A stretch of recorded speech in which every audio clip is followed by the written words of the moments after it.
Hey everybody, welcome back to Out of the Ordinary. I'm Jay and I'm with Harmony. And Harmony, what do you do for a living? What I do for a living is I help people feel better. So What is that's that? like my overall thing. So it's Okay. not just, I feel like when people ask the question, what do you do for a living? It's career. It's like right away, that's what we talk about and go to. Right. And it's way bigger than that. What I do for a living or my life's work and purpose. And so it's to help people feel better in any way possible. A stranger at a gas station and I like their outfit, or they drop something and I pick it up and go give it to them. Right. Or I teach yoga, and so then it does go into the work that I do also in teaching fitness classes to help people feel better in their bodies, and then also I do spiritual development classes and mindset coaching. So it's kind of all over in all kinds of ways, but what I do for a living is I look for every opportunity to help people feel better. Well, I love that, and I'm going to concentrate a little bit on the yoga because I know you've been doing that for a long time. Can you share your journey into yoga? Yeah. So I was a cheerleader in high school, and Rah. and I loved moving to music when we did our dance routines. When I went to college, I didn't even try to be a cheerleader in college because I felt like they were all 5 foot nothing, and I'm 5'8", and I was like, there's no way I'm getting a spot. No one can throw me up in the air at 5'8", so I didn't even pursue it. But then I missed moving to music. I was doing step aerobic classes in my VHS tapes in my parents' living room. And one day I was like, how does she talk and do this? How does she talk and do this whole thing? So one day I repeated after her everything out loud, just by myself, did the tape, repeated everything she said. When I got done, I was like, where do I get certified? Wow. That was it. So I went and got certified as a fitness instructor. That was 1995. So how old were you then? Well, if you could do that for me. I mean, Let's see. 20. Yeah, 20. young. Pretty young. 20. Yeah, okay. Yeah, I mean, about 20. So, wow. Yeah, and so I went and got certified, taught step aerobics, taught high-low impact, got certified as a spin teacher, and then I was just on this getting qualified and certified to teach other formats. And so it was like between yoga and Pilates, and very left brain logic decision, go take a yoga class, go take a Pilates class. So I took one of each, and in my yoga class I was like, oh my gosh. So I say that it was just incredible. I believe we're mind, body, spirit. And I believe that I feel like my life, I was raised in a household that was mind and body focused, meaning education was important. My dad was my soccer coach. There was no religion. There was no talk of spirituality or anything like that. There was a ton of love. So I experienced that, which I think is in the realm. I think love is in the realm of spirituality, but when no one talked about it. And so when I took this yoga class, I felt like I was looking through a keyhole into a whole, it's like rainbow, sparkle, glitter, iridescent, just like aspect of my existence that I had never tapped into. Wild. It was so cool, and which I've been exploring ever since. Do you know my real name's not Harmony? Do you know that? Okay. Well, they don't. So. But we'll go with that. Or do you want to? You don't want to share? You got questions? You can. It's up to you. Well, let's leave them in suspense. Maybe they'll be like, "Have her back. We got to know." Okay, fine. Okay. I like that. Mystery. Okay, so Harmony, if that is your real name, how long have you been practicing yoga? 2003. So 21 years. Okay. Wow. Okay. And is that how long you've been an instructor? Is that so? Basically, it was like so you didn't you weren't really you just kind of jumped right in. Yes. Yeah, wow. I'd been teaching. I mean, I'd been teaching already, so I was already in the role of an instructor. I was teaching. Wow. Strength training and fitness, so like it was already. That makes sense. Yeah. So, there's no way to quantify this, I don't think, after that many years of doing it. But how many people do you think you've taught? Taught? How many people? No idea. I think it's got to be in the thousands, right? Yes. At least. Yeah. Wow. Okay. How has your practice evolved over the years, would you say? From the earliest years to now? Yeah, it's more and more. It's less physical and more non-physical. It's more about my connection with God, my connection to my soul, being present, being grateful. Okay. My personal practice is grown in that way. Has your teaching, your instructing also changed? Yeah, same thing. I mean, I think I share more about that. I talk more about that. It's more important than the physical postures we're doing. So I don't know if you already answered this, but it's my next question. How would you describe your teaching philosophy? Chill, funny, laid back. Like a winning class is if I make people laugh. I say something that makes the whole class laugh. It's one of my favorite things. That would be fun. Yeah, like I want it to feel, my class motto is modify anything, anytime. So very accepting of every body in the room, every life experience that's come into the room. Captain Child's pose here. Yeah, do it. Child's pose all day, it doesn't matter. So, yeah. Okay. But also hard. I go like work hard. Yeah. Work hard, and also intelligently. What do you think, or what do you believe are the most important principles of yoga that practitioners should understand? It's a tough question. Well, self-awareness, breathing, like less about the postures and the perfection of that and forcing into shapes that may or may not be agreeable with the body at the time, and having like this balance of strong and pushing on the body to maintain it and develop it, and also grace and ease and some level of peace. Like, can you get struggle and serenity to coexist? Can you do a posture that's really demanding and then also observe it and breathe at the same time and not let it strangle your breath and make you freak out? Gotcha.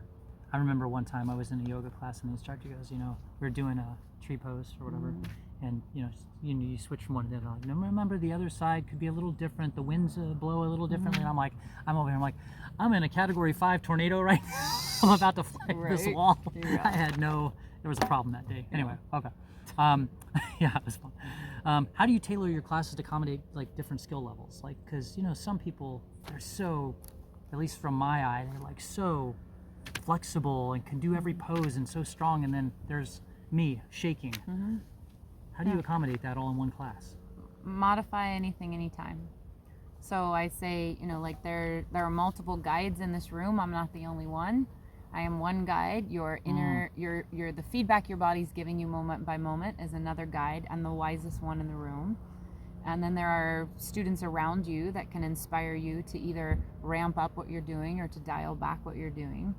So if you're doing a posture and I'm not giving an advanced version that you know how to do it. Go for it. Bring your past teachers into this current practice and go for it. And if your body is saying like, ooh, this one feels risky, back out of it. I'll talk about modifications. I mean, my class is more of an intense, more powerful type of practice. Yeah. So, but I'll say you can set your back knee down, you can modify in this way or that way. So. Gotcha. Yeah.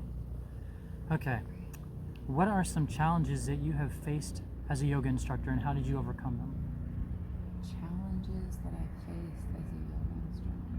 Yeah, like, I don't know. Somebody else have some different ideas, they weren't going along with your idea, or somebody pass out in class, or I don't know. I mean, I had somebody's knee dislocate in a class. Well, now that's a good one. I mean, not for that person, that's horrible. And probably not for you either to witness that, but okay. So yeah, what happens there? I mean, in that specific case, she wanted us, so we called 911 and they were on their way, and she wanted us to keep doing the class. And so I sat next to her and I kept teaching the class until the paramedics came. Wow. Yeah. Tough person. Yeah. So, but, all right, I'm going to give you a chance to modify something right now. Okay. One of my challenges with yoga for me personally is downward dog. Okay. It always hurts my wrists, and I can never straighten my legs, but I've got like really long legs. yeah, I use 23andMe and I found out like I'm half grasshopper. So it's like an issue. But anyway, like what am I doing wrong, or is that okay? Is that normal? Like, do some people just not can't put their legs down? I mean, obviously I can't. This might take a while. It won't take a while, but it's like You'd have to see it, I know. the wrist thing is, it might be because you're not pressing into the other parts of your hands with enough pressure. So if you don't press into your fingertips, your fingers, your palms, and all that weight is in your wrist, like right at that joint. You know, so I'm always like emphasizing kind of grip and claw, or like have some really intentional power throughout all of your hands, both hands, all fingers. So it's not just wrist. So that might be, and then over, you know, the more you do that, it might aggravate that or create that. I have a feeling I would love your class, because I just love in general, like when I'm like starting to struggle and like they're like, hey, you know, expand it to your fingers and your whatever. Like I really do that work. When I hear it, I'm like, okay. Like it doesn't occur to me because I'm, you know, don't know. But when it happens, I'm like, oh, thank you. Anyway, so that's cool. That's a nice student to have in class too. I mean, everyone's fine and I'm accepting of everyone, but sometimes I'll say something and I'm really talking to one student, you know, like adjust your knee like this. And I'll say it, and a couple other people who I really wasn't talking to and really weren't needing to do it, and that the person who I was like, you know, I really want them to do it, so I'll say it again, and then I'll say it in a different way, move your knee over your ankle, and it's like, are you in, I'm not sure you're in the room, which I know, I know people, just because I'm talking doesn't mean they're hearing me, you know, we have a very fast processor in our brain and don't always hear. But that's also part of yoga, is you're supposed to focus on being present. Right. You know, like but that doesn't mean that that's always happening. Yeah. I get it. Okay, so give me some of the benefits of yoga, like as you see them. Why should somebody do it? Is it good for you?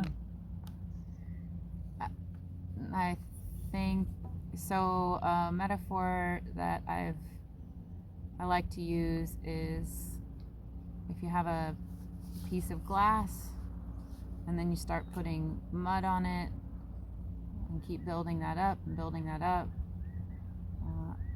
you can't see clearly. Right. You can't see through it. It feels stuck. It feels heavy. It feels dark.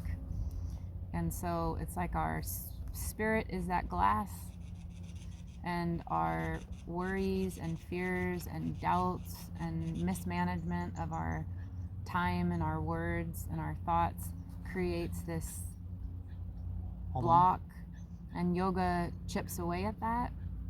And sometimes in Shavasana, by the end of class, it's like, or maybe you're actually to that place where it's clean, and it's like, oh my gosh, you know, so it's like, and we never create that, we just uncover it. So we just keep piling stuff on top. Yoga chips away at that, maybe removes it all, and then we get to experience this really blissful, euphoric nature, beyond self. You know, anyway. No, that makes sense. And then there's also like the straight up tangible physical, you know, evidence. Like, you know, they know that like as you get older, balance is really important. You know, strength in your hands is really important. Posture and all those things are like super important. So, I mean, there's all of that too. How do you see yoga's role in promoting mental and physical wellness in your community? Mental and physical wellness. The physical part feels pretty self-explanatory or evident, self-evident, and we're doing a lot of postures, whether they're more yin or active yang, like standing, just the physical demand on the body to help maintain it or build it. Mental, it's what I just described. I think it's like a diminishing of stress and worry and fear and doubt and, you know, all these like distracting or things that cover up our beauty. And so that feels better. Have you seen yoga have an impact on your students over time? Have you had any, you know, experience in seeing it transformative or helpful to your students? Yeah, I think what I hear more is what I talk about and how that impacts their lives. So it feels like more than physical is how they're coping or managing relationships or illness or life situations. One person today told me they're cold plunging all the time because of me, some stuff I've talked about, and so it feels like it's outside the room, which is perfect. Right. Like that's the impact I want to have. Right, you want them to take it with them. Yeah. Yeah, no, that totally Yeah. makes sense. I love that. So, in preparation for this interview, I looked up this thing. Everybody has a thing on yoga stuff, but I found this. I really liked this, and I printed it out. I'm going to actually keep it. Okay. They called it the 5 pillars of yoga balance. Okay. I'm going to read each of the 5 to you and get your take on it, see if what you think about them. Okay. So the first of the 5 pillars is breathing, and it says, work towards an awareness of the breath at all times, reestablish the deep natural breathing of a child. Proper breathing energizes your whole being.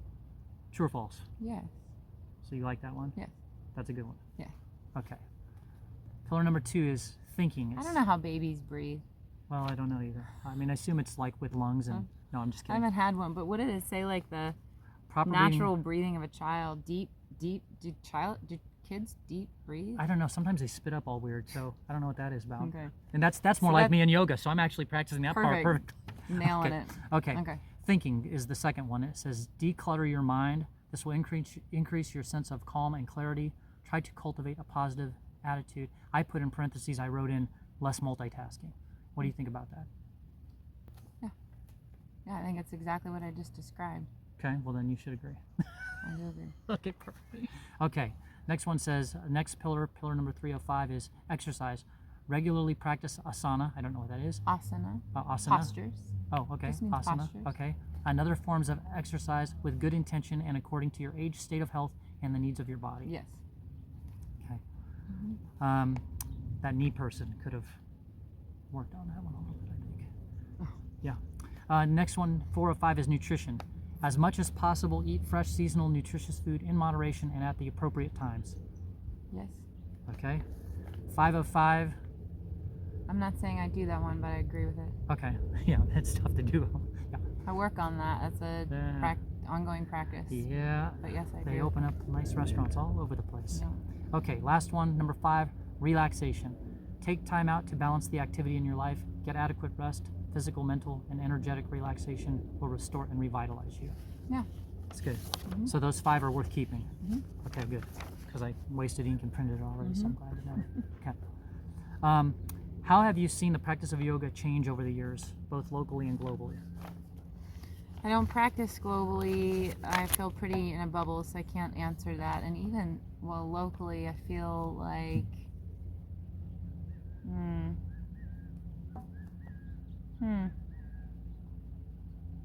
I teach more than I take, which I'm gonna work on taking more, but so I also feel like I don't have a lot of exposure to even answer the question. The only thing that comes to my mind on that is I remember a long time ago there was I can't remember the type of yoga it was called, but it was a hot yoga, but it was a particular kind. Anyway, it was Bikram, yeah, and then there was some scandal or something. Okay. And then they started closing up shop all over the place. So that's the only thing I can think of where it changed over the years, but like I don't know of anything else, like, because isn't the practice pretty much defined and ancient? Yeah. So what would change? I mean, so music, I would say music didn't used to be a part of yoga anciently. It's not like that was the original practice, was listening to hip-hop? music, to hip hop. So I don't know great. when that came about, but that definitely feels like something that's developed, but that's been going on since I've been teaching. So that's what I mean, like when I go back to where I'm, it's like however long yoga's been around and then how long I've been part of it is so micro that it's like, well, I haven't seen a whole lot. That's true. Like, yeah, it's been around a long time. Hot yoga feels like a more, and not just Bikram, but like very hot rooms with humidity pumped in and like high temperatures is very, very popular. Let's see. What advice would you give to someone who is new to yoga or considering yoga? What advice? Okay, so I would say go with the intention to, like I first ask, on a scale of 1 to 10, what's your flexibility? Let's say you say it's a 3, a grasshopper 3. So on a scale of 1 to 10, it's a 3. And I say, okay, go start practicing yoga with the intention of maintaining a 3 until your body no longer exists. Just go to maintain. So you're always a 3. For the rest of your life, you can say 3. And then there might be that you get to 3.5. It might be the more you go, you see 4, you see 5. But going in with that intention might help mentally in how the practice is unfolding. You're not looking at everyone else going, well, I'm trying to get there. You're not trying to get there. Just, can you maintain what you've got this year, next year, the next decade, you know? And That's the first I've heard of it. I love that. Yeah. That's great. Yeah. Like, that's very good. Like, because, you know, even though you're supposed to go in there and it's, you know, everybody's practices their own and not judgment, you know, you see some person in the corner upside down doing this thing, you can't help but think like, wow, I'm never going to get there or whatever. And it's kind of like, oh, and then you have to like work back into it. But if the idea is like, if you kind of knew like your goal is to like, hey, maintain your health, maintain where you're at now, and maybe you get a little bit better, that's great. I love that. That's motivating. That's cool. And realistic, which I like. Yeah. Do you have any advice to other current practitioners for staying motivated to keep at it? I mean, you've doing it like, you've been doing it for so long, like, you know, like, you ever think like, I don't know. I mean, you know what I mean? Like, it's hard to keep at anything, is what I'm saying, for so long. I can't, because it's my work. And so my consistency and long term with it isn't this impressive discipline. I don't have a choice. Oh, it's your job. It's my job. Gotcha. That makes sense. So yeah. Gotta put food on the table. I get it. Right. I know how it is. Yes. Okay. Okay. I like that. But so is the advice pay get your a mortgage? job teaching yoga. Have a side job teaching yoga. I mean, but when you teach yoga, you don't practice it either. I mean, it's like, I don't practice it all the time either. I don't practice while I teach.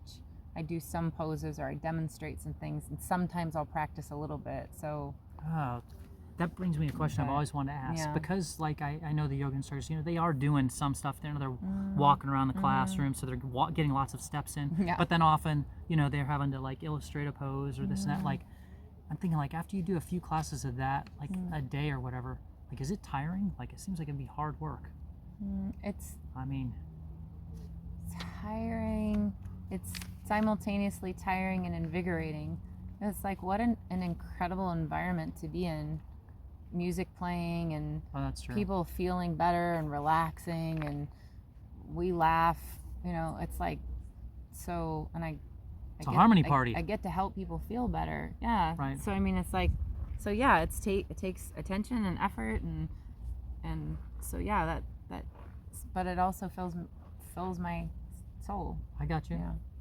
So it doesn't. Okay. So what do you have any advice for someone that might consider becoming an instructor themselves? Do it. Yeah. I mean, if there's a pull and a call, not everyone has that they want to be an instructor. So I go, yeah, figure that out. Go do it. Is it a prerequisite for someone to be like physically flexible to be an instructor? I don't think so. No. Just have to have the will to want to help people and be into it, I guess. Because I could not see me instructing anybody. I'd be like, I'd have to like draw the pose on the board. Yeah. You know. Yeah. All right. Did I already ask, how do you stay inspired to continue your own personal practice? I did? Okay, well that concludes our time with Harmony.